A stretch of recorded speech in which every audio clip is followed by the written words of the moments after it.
నందమూరి బాలకృష్ణ హీరోగా బోయపాటి శ్రీ దర్శకత్వంలో అత్యంత ప్రతిష్టాత్మకంగా తెరకెక్కిన చిత్రమే అఖండ 2 చిత్రం భారీ అంచనాల మధ్య ప్రపంచవ్యాప్తంగా డిసెంబర్ 12వ తేదీన విడుదలై మంచి ప్రేక్షక ఆదరణ అయితే పొందింది.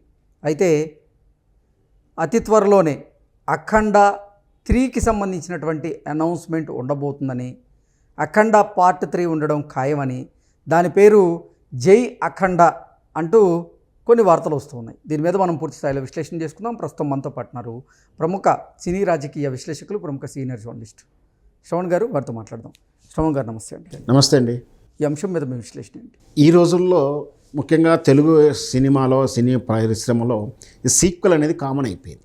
సహజంగా గతంలో ఎప్పుడో ఒక సూపర్ డూపర్ హిట్ సినిమాకి ఎక్కడో కొంతకాలానికి సీక్వెల్ వచ్చేది. కానీ ఇప్పుడు అట్లా కాదు. సినిమా అనౌన్స్ అప్పుడే 2 పార్ట్లుగా రాబోతుందని చెప్పడం, ఒకవేళ అనుకోకుండా సినిమా సూపర్ డూపర్ హిట్ అయింది అనుకోండి, దాని సీక్వెల్గా వస్తుంది. ఉదాహరణకు టిల్ సినిమా తీసుకుంటే, డీజే టిల్ సినిమాలో అది హిట్ అయిన తర్వాత దానికి సీక్వెల్ కూడా ఇచ్చారు. సో అట్లాగే సినిమా రిలీజ్కి అయిన తర్వాత సూపర్ డూపర్ హిట్ అయితే ఆటోమేటిక్గా సెకండ్ పార్ట్ రావాలని ప్రేక్షకుడు కోరుకోవడం, లేదా ఆ సినిమా తాలూకు టెక్నీషియన్ కానీ ప్రొడ్యూసర్ కానీ ఆ బ్యానర్ వాళ్ళు కోరుకుంటున్నారు. ఇట్లా ఆల్రెడీ ఇది అఖండ 2 పార్ట్ 1 సూపర్ డూపర్ హిట్ అయింది. ఆ పార్ట్ 2 కూడా ఇప్పుడు సూపర్ డూపర్ హిట్ అయింది. 3 కూడా ఉండాలి అని ఒక చర్చ జరుగుతూ ఉంది. కొందరైతే ఏకంగా సినిమా టైటిల్ కూడా చెప్పేస్తున్నారు. ఇంకొందరైతే సబ్జెక్ట్ ఎలా ఉంటుందని అడుగుతున్నారు. ఇక్కడ 2 ప్రశ్నలకు రెండింటికి సమాధానం చెప్తాను. ఒకవేళ పార్ట్ 3 ఉంటుండొచ్చు, ఉంటే ఆశ్చర్యపడక్కర్లేదు. ఉండదు అని చెప్పడానికి అవకాశం లేదు. ఇకపోతే అది సినిమా పేరు జై అఖండ అని ఎందుకు వస్తుంది అంటే, మొదటి చిత్రం అఖండాలో చివరిలో జై అఖండ అనే కార్డుతోటి ఎండ్ అవుతుంది. సహజంగా గతంలో మనం సినిమా చివరిలో జై హింద్ శుభం అనే కార్డుతోటి సినిమా ఎండ్ అయ్యేది. సో ఇక్కడ అఖండ అనే పేరు సినిమా టైటిల్ ఉంది కూడా అది కలిసి వచ్చేలా కొంచెం జై అఖండ అని ఉండొచ్చు. బహుశా అప్పుడు కూడా సెకండ్ సీక్వెల్ అంటే అఖండ 2 పేరు కూడా జై అఖండ అని కూడా కొందరు అనుకున్నారు. కానీ అట్లాంటిది ఏం కాలేదు. అఖండ 2 తాండవం పేరు మీద వచ్చింది. సో రేపు భవిష్యత్తులో వచ్చే ఒకవేళ ఉంటే ఆశ్చర్యపడక్కర్లేదు, ఒకవేళ ఉంటుందని కూడా చెప్పవచ్చు. ఎందుకంటే ఇంత వచ్చిన హైప్ కాంబినేషను బాలకృష్ణ గారు, బోయపాటి గారు, ఇంత సినిమా ఇంత హైప్ అయినప్పుడు బాలకృష్ణ గారు ఇంకా సినిమాలు చేస్తానికి ఇంకా సిద్ధంగా ఉన్నారు. అంతకన్నా ఎక్కువ ఎనర్జీతో పనిచేస్తానికి ఎప్పటికప్పుడు నవయవ్వనంగా మారుతున్నటువంటి ఆయన విధానంలో మనం చూస్తూ ఉన్నాం. ఖచ్చితంగా పార్ట్ 3 ఉంటుందని చెప్పవచ్చు. ఉంటే ఒక రకంగా స్టోరీ ఎలా ఉండబోతుందంటే, ఈ విషయం చెప్పేటప్పుడు మనం సినిమాల తరహా చెప్పాల్సి వస్తుంది, తెలుగు సినిమా ఫార్ములా చెప్పాల్సి వస్తుంది. తెలుగు సినిమా ఫార్ములా 2 రకాలుగా ఉంటుంది అంటారు. ఒకటి ఊరికిచ్చిన మాట, మామూలుగా చెప్పాలంటే ఊరి కోసం సమాజం కోసం తరహా చిత్రాలు. దానికి ముందు నేను నా కుటుంబ తరహా చిత్రాలు. ఇక్కడ ఈ ఈక్వేషన్ 2 యాక్షన్ సినిమాలకు, ప్రేమ తరహా చిత్రాలకు కాదు, యాక్షన్ తరహా చిత్రాలకు తన కుటుంబం కోసం, అంటే తన తండ్రిని ఎవరో చంపుతారు, తన చెల్లని ఎవరో రేప్ చేస్తారు, వాళ్ళ చెల్లెనికి ఏదో జరుగుతుంది, వాళ్ళ మీద కక్ష తీర్చుకోవడం కోసం హీరో చేసే కథనాలే మనం మొదటి తరం హీరోల సినిమాలు, యాక్షన్ సినిమాలన్నీ చూసాం. 2వ తరంలో వచ్చినప్పుడు ఊరి కోసం డ్యామ్ కోసము, లేదా ఒక చదువు కోసము, ఆ ఊరి వాళ్ళని కాపాడడం కోసము, లేదా ఆ సమాజంలో జరుగుతున్న అన్యాయాన్ని ప్రతిఘటించడం కోసము, ఇవే కదా మాస్ హీరోల ఫార్ములా.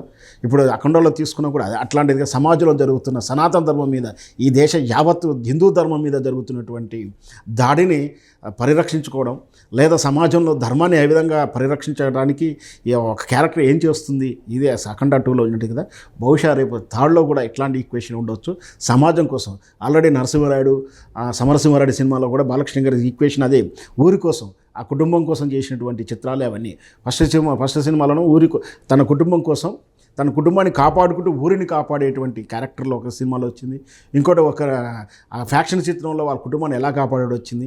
ఇట్లాగే ఇప్పుడు అఖండలో కూడా యావత్ ధర్మాన్ని కాపాడడం ఏ విధంగా జరిగిందో ఆ విధంగా సమాజం కోసం చేసినట్టే రేపు 3లో కూడా అట్లాంటి సబ్జెక్టు ఉండొచ్చు. ఒక ఊరి గురించో, లేదా ఇంకో సనాతన ధర్మం గురించో, లేదా మన శత్రు దేశం పాకిస్తాన్ ఎక్కినటువంటి ఆ శత్రు మూకలు మన దేశం మీదకి దాడి చేస్తానికి వచ్చినప్పుడు ఇట్లాంటి ఏదో ఫార్ములా తీసుకొని ఆ సబ్జెక్టు హీరోని వెలివేషన్ చేస్తూ ధర్మ పరిరక్షణ కోసం మళ్ళీ ఆ క్యారెక్టర్ ఏం చేస్తుంది, ఎలా ఉండబోతుందో అనే తరహానే రాబోవచ్చు అని మనం అంచనా వేసుకోవచ్చు, విశ్లేషణ చేసుకోవచ్చు. ఓకే, అఖండ 2 తాండవం సినిమాలో చూసుకున్నట్లయితే చైనా భారతదేశం మీద కుట్ర పన్నినట్లుగా, అందులో భాగంగా మహాకుంభమేళాని అడ్డం పెట్టుకొని ఒక వైరస్ని స్ప్రెడ్ చేయాలనుకోవడం, దాన్ని అఘోరీ రూపంలో బాలకృష్ణ గారు ఆపాయిందుకు ప్రయత్నం చేయడం, ఇవంతా ఒక పార్ట్ చూసాం. అలాగే అఖండ పార్ట్ 1 వేరు, ఇప్పుడు అఖండ పార్ట్ 3 అంటే ఖండాంతరాలు దాటి వెళ్ళేటువంటి అవకాశం ఉందంటారు. అయితే చెప్పలేము మనం సబ్జెక్ట్ ఎలా తీసుకుంటారో, భవిష్యత్తులో ఖండాంతరాలు తీసుకుంటారు దేశం గురించి, లేదా ఇప్పుడు మనం తెలుసు రాబోయేటువంటి రోజుల్లో ఈ దేశం వెలిగిపోతుంది, విశ్వగురు అవుతుందని చెప్పుకుంటున్నాం. మరి విశ్వగురు దేశానికి ఎవరైనా శత్రు దేశాలు అడ్డం వస్తే ఎలా ఉండబోతుంది, ఇట్లా రకరకాల ఏదైనా సరే సమాజం కోసం లేదా ఆ ఊరి కోసం ఆ హీరో పడే తాపత్రయం, వాళ్ళని కాపాడే ప్రయత్నం, సమాజానికి మంచి మెసేజ్ ఇచ్చేటటువంటి క్యారెక్టర్ తోటే ఉంటుందని మనం చెప్పొచ్చు. ఓకే అండి, థ్యాంక్ యూ సార్.